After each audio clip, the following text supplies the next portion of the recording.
Halo teman-teman, dimanapun Anda berada.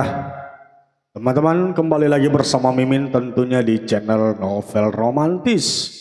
Oke teman-teman, semoga teman-teman semuanya sehat walafiat, selalu dilindungi oleh Allah Subhanahu wa Ta'ala. Oke, kita lanjut.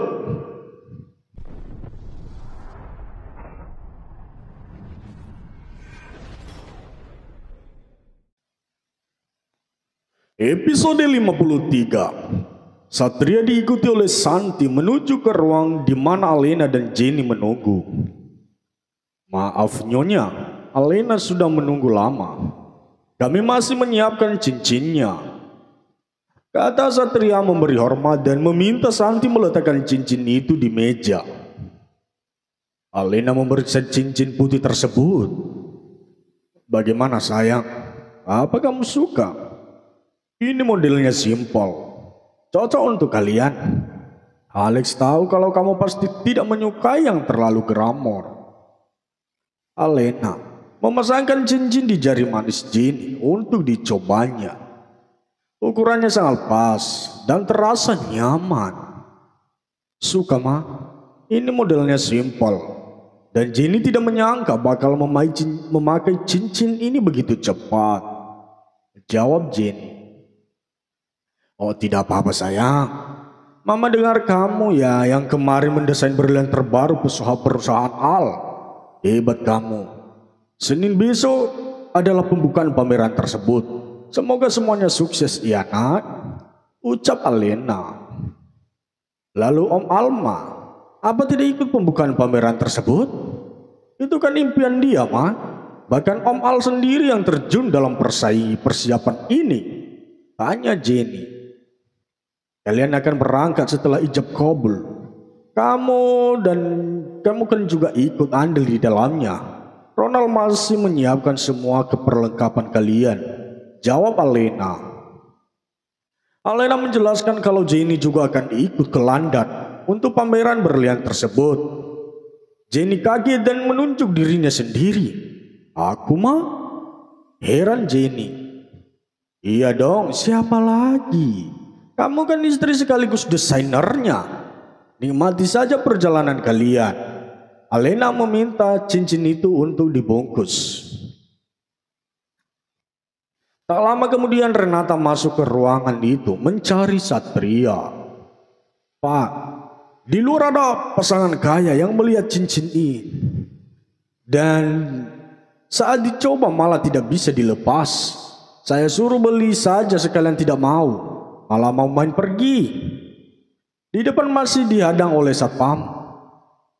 Ucap Renata yang tidak sopan pada Satria. Renata menoleh ke arah Alena dan juga Jenny. Perempuan soksi itu tersenyum miring ke arah mereka. Pak, ngapain mereka masih di sini? Pak, Satria sama saja dengan si Santi itu. Gaya seperti itu masuk ke toko berlian. Sinis Renata. Diam. Dan tutup mulut kamu. Sekarang juga kamu saya pecat. Pelayan sombong sepertimu sangat merugikan toko dan perusahaan. Satria meninggikan suaranya dan geram dengan Rena. Coba saja kalau berani. Asal pas saya tahu, Bapak tidak bisa memecat saya, tapi saya bisa memecat Anda. Sombong Rena. Satria, siapa dia dan siapa yang menerima perempuan seperti ini di sini? Tanya Alena heran. Dia itu adik direktur toko di seluruh Jawa ini Nyonya, adik Pak Johan. Jawab Satria. Panggil Johan ke sini dan kita tangani dulu orang itu. Perintah Alena pada Satria. Mau manggil kakak gue? Coba saja kalau berani. Tantang Rena. Sat, kamu keluar dulu dan urus kekacauan yang dia bikin. Kamu juga keluar, biar Johan urusan saya. Pamit Alena pada Satria. Santi juga keluar saat itu membawa bungkusan berisi cincin tersebut. Ini Nyonya, cincinnya. Sudah saya bungkus dengan rapi. Ucap Santi sopan. Terima kasih. Alena memasukkan kotak tersebut ke dalam tasnya. Dia juga mengambil ponselnya dan menghubungi Johan.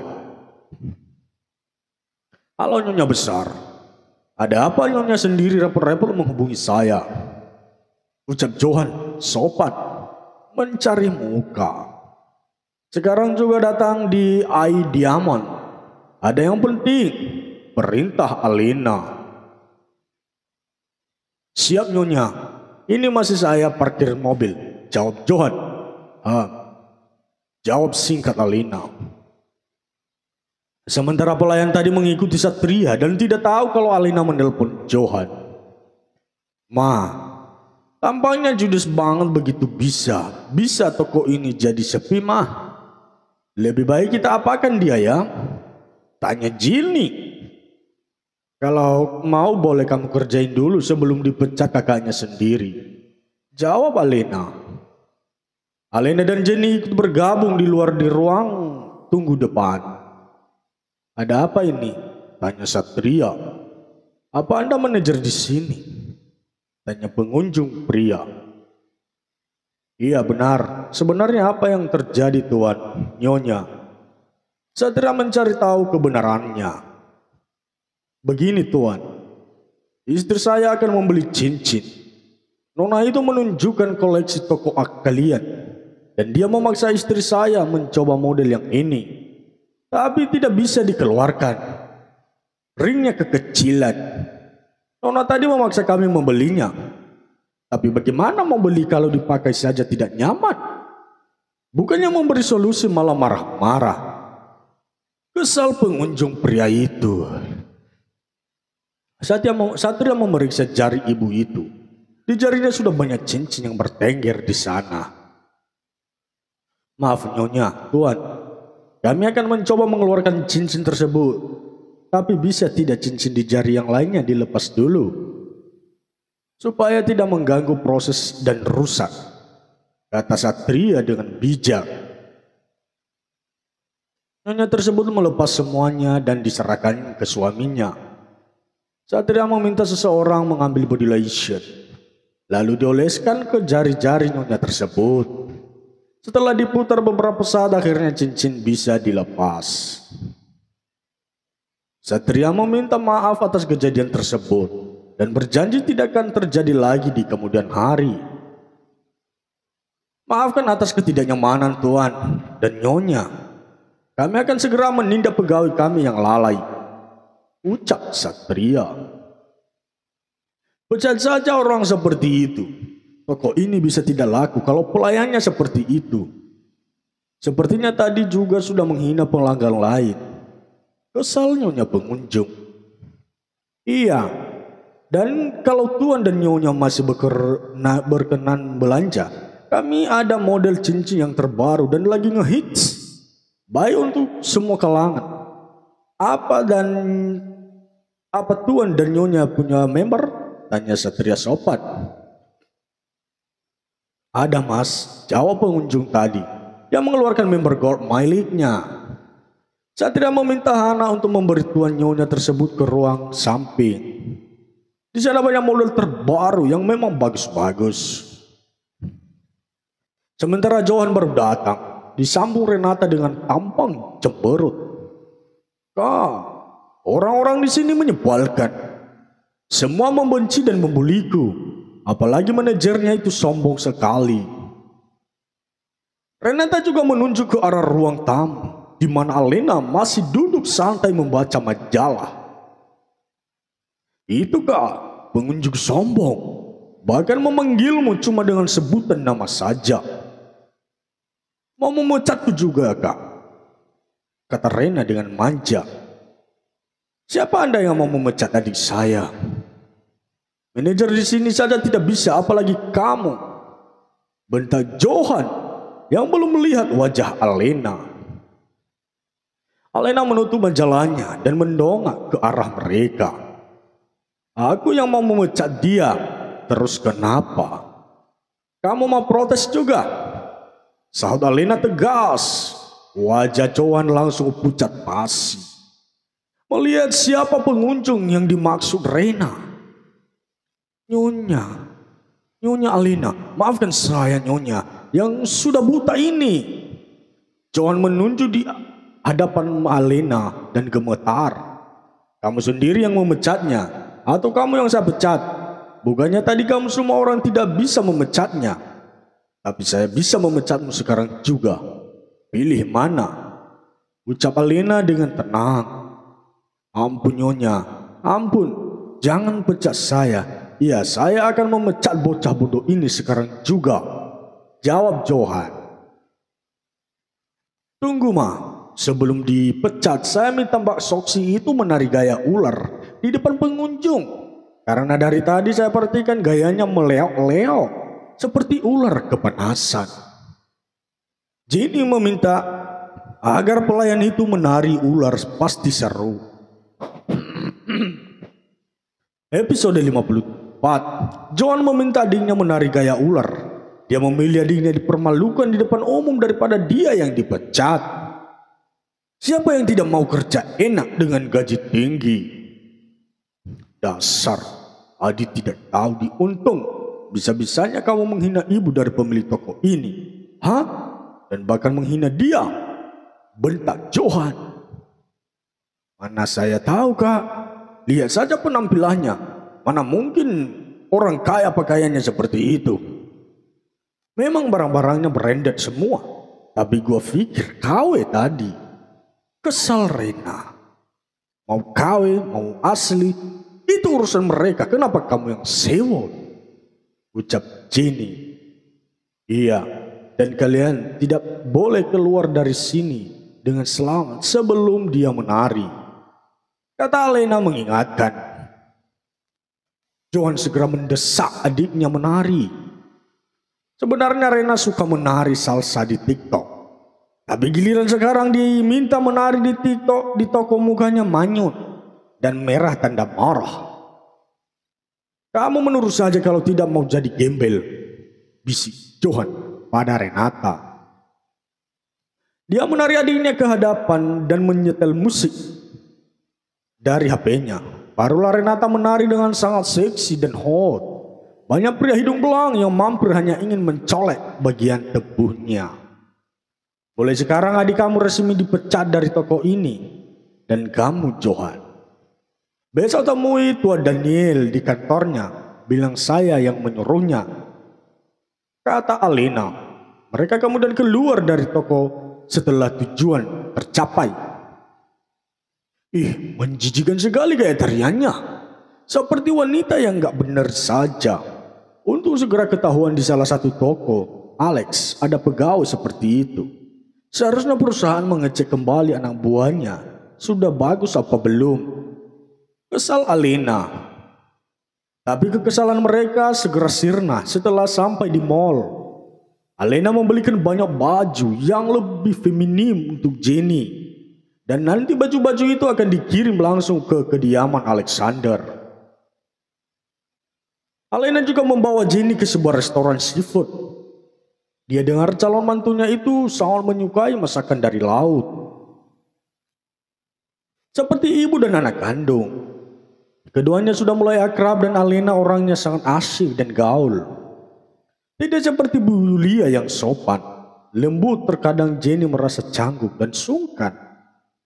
Setelah puas, Alena mengantar Jenny selamat sampai di rumahnya. Maaf ya sayang, Mama tidak bisa mampir. Ini papamu sudah telepon terus. Oh iya, untuk donasi rumah singgah yang kedua, tadi pagi sudah ditransfer. Dan tempat itu akan kita renovasi dan dilebarkan. Jadi mulai sekarang, kamu tidak perlu khawatir lagi tentang mereka. Semua akan dipantau langsung Alex dan Papa. Alena memberitahukan tentang donasi rumah singgah dan juga proses pembangunannya. Setelah mobil Alena hilang dari pandangan mata Jenny, dia menuju ke rumah. Di teras Joshua dan Yulia sudah menyambutnya dengan hangat. Wassalamualaikum Pak, Bun. Jenny menyelami keduanya. Yulia merangkul pundak Jenny dan mengajaknya masuk. Si Ecie yang diantar calon suami pulang. bagaimana cara fitting bajunya? Seru dong, tanya Yulia sambil menggoda. Itu tadi Mama Alina Bun yang mengantar Jenny pulang. Beliau minta maaf tidak bisa mampir. Papa David sudah menelpon terus, jawab Jenny. Bukannya tadi kamu berangkat dengan anak Alex sayang?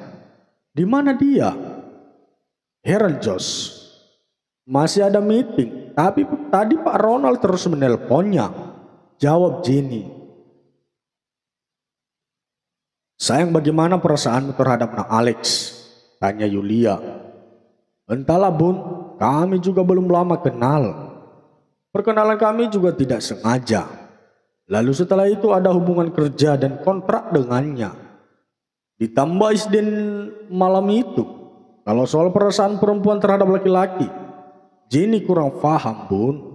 Tapi Jenny nyaman dengan Om Al, jawab Jenny. Yulia mengelus rambut putrinya tersebut. Dia menenangkan Jenny.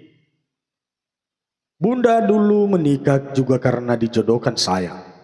Bahkan Bunda belum tahu seperti apa wajah suami Bunda. Tapi Bunda pasrah. Awalnya suami Bunda tidak pernah menganggap Bunda ada. Bahkan dia jarang pulang.